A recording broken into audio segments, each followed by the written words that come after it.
Assalamualaikum warahmatullahi wabarakatuh. Perkenalkan, nama saya Geralda Melina Nafiarta dengan NIM 2019-210749. Di sini saya dari kelompok 5 akan mempresentasikan tentang sikap. Yang pertama adalah slide 1, apa itu sikap? Sikap adalah sebuah kecenderungan seseorang dalam bertingkah laku secara konsisten yang memberikan suatu keuntungan bagi dirinya atau tidak yang berkaitan dengan suatu objek yang diberikan. Yang selanjutnya slide 2, yaitu tentang karakteristik sikap. Karakteristik sikap terdiri dari 7 bagian.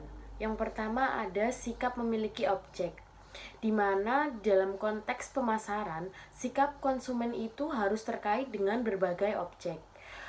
Objek tersebut bisa terkait dengan berbagai konsep konsumsi dan pemasaran seperti produk, merek, iklan, harga, kemasan, dan sebagainya.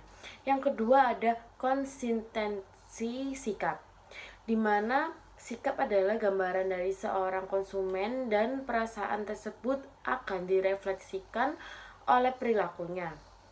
Karena itu sikap memiliki konsistensi dengan perilaku. Tetapi walaupun mempunyai konsistensi, sikap tidak selalu harus permanen, yang artinya sikap dapat berubah. Yang ketiga yaitu intensitas sikap, di mana sikap seseorang konsumen ini terhadap suatu merek produk akan bervariasi tingkatnya. Ada yang sangat menyukai atau bahkan ada yang begitu sangat tidak suka. Ketika konsumen ini menyatakan bahwa derajat tingkat kesukaan terhadap suatu produk, maka ia akan mengungkapkan intensitas sikapnya. Lalu yang ketiga ada resistensi sikap. Ini adalah sesuatu seberapa besar sikap seseorang konsumen bisa berubah.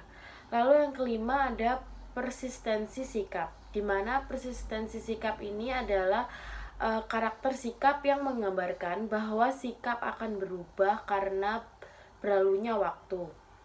Lalu yang keenam ada keyakinan sikap, di mana keyakinan sikap ini adalah kepercayaan konsumen mengenai kebenaran sikap yang dimilikinya. Lalu yang terakhir, sikap dan situasi, di mana situasi akan mempengaruhi suatu sikap konsumen terhadap suatu objek. Situasi tertentu ini dapat menyebabkan para konsumen berperilaku dengan cara kelihatannya tidak konsisten dengan sikap mereka. Lalu yang slide ketiga selanjutnya yaitu tentang fungsi-fungsi sikap. Fungsi-fungsi sikap terdiri dari 4, yaitu yang pertama ada fungsi utilitarian, yang dimana merupakan suatu fungsi yang berhubungan dengan prinsip-prinsip dasar imbalan dan hukuman. Di sini konsumen mengembangkan beberapa sikap terhadap produk atas dasar apakah suatu produk memberikan kepuasan atau kekecewaan. Yang kedua ada fungsi ekspresi nilai, di mana konsumen ini mengembangkan sikap terhadap suatu produk bukan didasarkan atas manfaat produk itu, tetapi lebih didasarkan atas kemampuan merek produk itu mengekspresikan nilai-nilai yang ada pada dirinya. Lalu yang ketiga ada fungsi mempertahankan ego, di mana suatu sikap yang dikembangkan oleh konsumen cenderung untuk melindunginya dari tantangan eksternal maupun perasaan internal, sehingga membentuklah fungsi mempertahankan ego. Lalu yang keempat ada fungsi pengetahuan. Fungsi pengetahuan ini melalui sikap yang ditunjukkan akan dapat diketahui bahwa dirinya memiliki suatu pengetahuan yang cukup, yang banyak atau tidak tahu sama sekali mengenai objek sikap. Fungsi pengetahuan ini dapat membantu konsumen mengurangi ketidakpastian dan kebingungan dalam memilah-milah informasi yang relevan dan tidak relevan dengan kebutuhannya. Slide 4 yaitu model sikap 3 komponen. Sikap ini terdiri dari 3 komponen utama, yaitu yang pertama ada komponen kognitif, di mana komponen ini terdiri dari kepercayaan konsumen dan pengetahuan tentang objek. Kepercayaan atribut tentang suatu produk ini biasanya dievaluasi secara alami. Semakin positif kepercayaan terhadap suatu merek dan semakin positif setiap kepercayaan, maka akan semakin mendukung keseluruhan sikap tersebut. Lalu yang kedua ada komponen afektif, di mana komponen ini merupakan emosi atau perasaan konsumen mengenai produk atau merek tertentu. Emosi dan perasaan ini sering dianggap oleh para peneliti konsumen sangat evaluatif sifatnya, yaitu mencakup seperti penilaian seseorang terhadap objek, sikap secara langsung dan menyeluruh. Yang ketiga ada komponen perilaku, di mana komponen ini adalah respon dari seseorang terhadap objek atau aktivitas, seperti keputusan untuk membeli atau tidaknya suatu produk akan memperlihatkan komponen behavioral. Nah, selanjutnya yaitu model sikap multi atribut. Nah, model sikap multi atribut di sini yaitu terdapat dua komponen, yaitu yang pertama komponen sikap.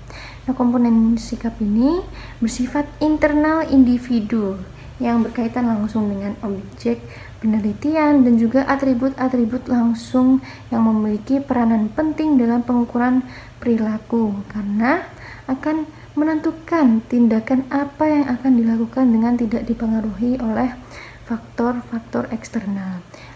Lalu yang kedua yaitu komponen norma subjektif. Nah, komponen ini itu bersifat eksternal individu yang mempunyai pengaruh terhadap perilaku individu itu sendiri. Nah, komponen ini dapat dihitung dengan cara mengkalikan antara nilai kepercayaan normatif individu terhadap atribut dengan motivasi yang bersetuju terhadap atribut tersebut. Nah, kepercayaan normatif akan mempunyai arti sebagai suatu kuatnya keyakinan normatif seseorang terhadap atribut yang ditawarkan dalam mempengaruhi perilakunya terhadap objek. Nah, sedangkan motivasi itu bersetuju merupakan motivasi seseorang untuk bersetuju dengan atribut yang ditawarkan sebagai faktor yang berpengaruh terhadap perilakunya. Nah, selanjutnya yaitu tingkat keterlibatan konsumen. Nah, tingkat komitmen pada sebuah sikap yang berhubungan dengan keterlibatan konsumen terhadap objek sikap, konsumen lebih suka mempertimbangkan merek yang menyebabkan sikap positif yang kuat. Nah, tingkat-tingkat keterlibatan konsumen itu apa saja? Yaitu yang pertama compliance atau tingkat terendah keterlibatan. Nah, pada tingkatan ini sikap itu dibentuk konsumen atas dasar keinginannya untuk mendapatkan imbalan atau menghindari hukuman dari pihak lain. Nah, sikap ini tidak dalam dan hanya bersifat permukaan saja, sehingga ketika pihak lain yang mendorong sikap untuk bersikap seperti itu tidak ada, maka sikapnya akan kembali seperti sikap yang sebenarnya. Contohnya yaitu seseorang anak akan memilih permen seperti anjuran orang tuanya ketika berbelanja dengan orang tuanya. Tetapi ketika dengan teman-temannya, ia kembali membeli permen kesukaannya. Lalu yang kedua yaitu identifikasi. Nah, pada tingkatan ini sikap itu dibentuk oleh konsumen atas dasar keinginannya agar dapat menyesuaikan dengan orang lain atau kelompok. Nah, pada tingkatan ini sikap relatif itu cukup sulit untuk diubah. Contohnya yaitu seorang remaja membeli celana jeans atas dasar keinginannya untuk mencontoh atau meniru teman-temannya yang juga mengenakan celana jeans yang lagi tren saat ini. Nah, dia berharap dengan memakai celana jeans merek tersebut akan diterima oleh teman-temannya, seperti itu. Lalu yang ketiga yaitu internalisasi tingkat tertinggi keterlibatan. Nah, di sini keterlibatan tinggi itu karena sikap yang dibentuk telah diinternalisasi dan dianggap sebagai bagian dari sistem nilai pribadinya. Contohnya seperti seorang konsumen memiliki sikap positif terhadap makanan sereal yang didasarkan pada keyakinannya bahwa makanan yang sehat ini mengandung serat, dan juga dia yakin bahwa sereal ini termasuk makanan yang mengandung serat. Nah, sikap inilah sulit diubah karena sudah masuk menjadi bagian dari sistem nilai dan keyakinan konsumen tersebut. Nah, selanjutnya yaitu faktor-faktor yang mempengaruhi pembentukan sikap. Nah, faktor-faktor di sini itu berperan penting dalam pembentukan sikap, yaitu yang pertama, pengaruh keluarga. Nah, keluarga sendiri memiliki peran penting dalam pembentukan sikap maupun perilaku. Keluarga merupakan lingkungan yang paling dekat karena konsumen akan melakukan interaksi. Nah, selanjutnya yaitu faktor-faktor yang mempengaruhi pembentukan sikap. Nah, faktor-faktor di sini itu berperan penting dalam pembentukan sikap, yaitu yang pertama, pengaruh keluarga.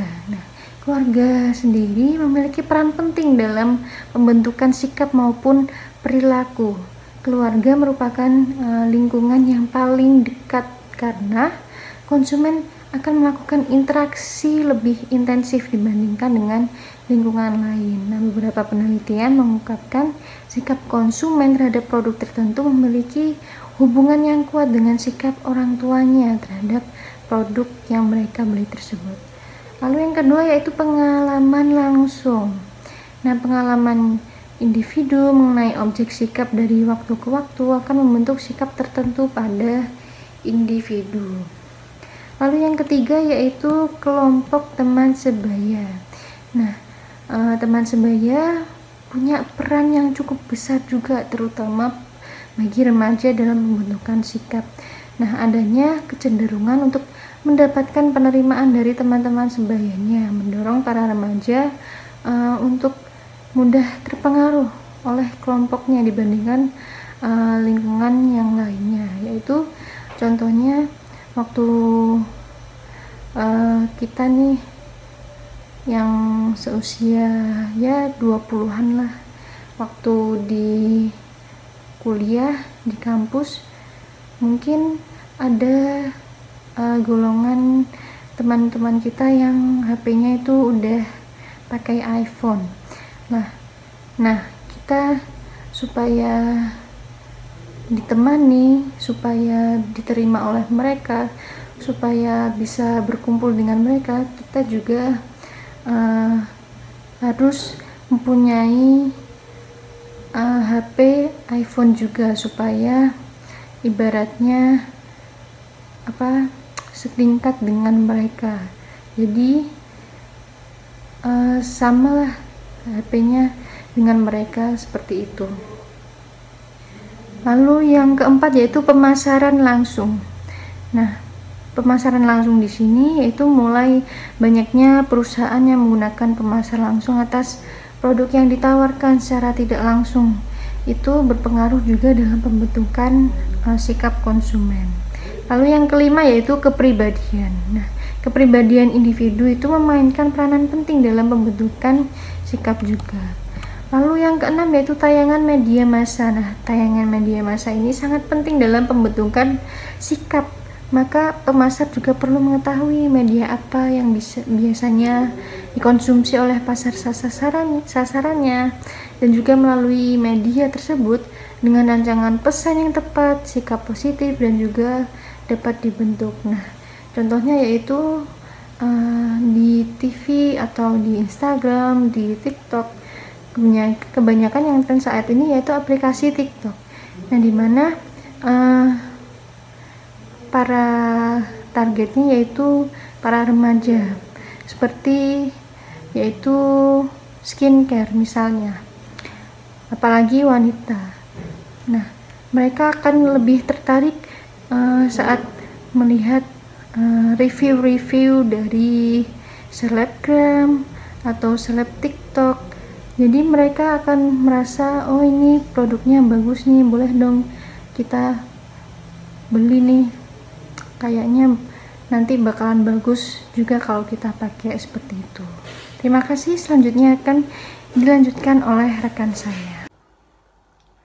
Lalu selanjutnya slide 8 yaitu memprediksi perilaku dengan sikap. Terdapat 6 faktor yang mempengaruhi kemampuan sikap dalam memprediksi perilaku, yaitu yang pertama ada tingkat keterlibatan konsumen. Jika tingkat keterlibatan konsumen ini terhadap suatu objek sikap tinggi, maka perilakunya cenderung akan sesuai dengan sikapnya yang cenderung kuat. Yang kedua ada pengukuran sikap, di mana jika pengukuran sikap valid dan reliable, maka mempunyai tingkat abstraksi yang sama dengan pengukuran perilaku, serta dalam waktu yang relatif dan dekat atau bersamaan waktunya. Maka sikap ini dapat digunakan untuk memprediksi perilaku. Yang ketiga yaitu perilaku orang lain, di mana orang lain yang mempunyai pengaruh kuat dalam kondisi tertentu dan mempengaruhi sebuah sikap yang negatif dapat menghasilkan perilaku yang positif. Lalu yang keempat adalah faktor situasional, di mana kondisi yang sangat mendesak dan situasi yang tidak mendukung, atau dalam kondisi berduka atau sakit maupun gembira, seringkali menyebabkan sikap tidak dapat digunakan untuk memprediksi perilaku. Lalu yang kelima ada perilaku merek lain. Merek lain yang lebih unggul dalam memberikan manfaat yang diharapkan seringkali mempengaruhi hubungan sikap dengan perilaku. Lalu yang keenam yaitu kekuatan sikap, di mana sikap dapat digunakan untuk memprediksi perilaku ketika sikap tersebut sangat kuat ada pada konsumen. Lalu slide ke-9 yaitu tentang perubahan sikap, di mana perubahan sikap ini ada 5, yaitu yang pertama ada mempengaruhi persepsi konsumen yang berkaitan dengan fungsi sikap, yaitu fungsi manfaat, fungsi citra diri, fungsi nilai-nilai, fungsi pengetahuan. Agar terbentuk sikap positif pada konsumen, maka dalam mempromosikan produk sebaiknya pemasar memperhatikan aspek fungsi sikap. Yang kedua ada menghubungkan produk dengan kelompok atau cara yang dikagumi, di mana sikap dihubungkan dengan sebagian atau berbagai golongan, peristiwa sosial atau kegiatan amal tertentu. Yang ketiga ada memecahkan masalah dua sikap yang bertentangan, di mana para konsumen dapat diyakinkan bahwa sikap itu yang negatif terhadap produk atau merek tertentu sebetulnya tidak bertentangan dengan sikap yang lain. Mereka dapat dibujuk untuk merubah suatu penilaian mereka terhadap merek tersebut atau beralih dari sikap negatif ke sikap positif. Yang keempat ada mengubah komponen multi atribut, di mana untuk mengubah sikap konsumen ini pemasar menambah atribut pada produknya dengan melengkapi manfaat atau hal lain yang dapat meningkatkan keunggulan produknya. Lalu yang kelima ada mengubah keyakinan konsumen terhadap merek pesaing, di mana pemasar ini untuk mengubah sikap konsumennya dapat membandingkan produknya dibandingkan produk lain, dengan harapan agar konsumen ini bisa berubah keyakinannya dan atau kepercayaannya terhadap merek pesaing. Yang terakhir yaitu ringkasan jurnal, di mana suatu kajian sikap dan perilaku konsumen dalam pembelian kopi seperti di gambar, serta pendapatnya terhadap varian produk dan potensi kedainya. Sekian dari presentasi kelompok 5, terima kasih. Wassalamualaikum warahmatullahi wabarakatuh.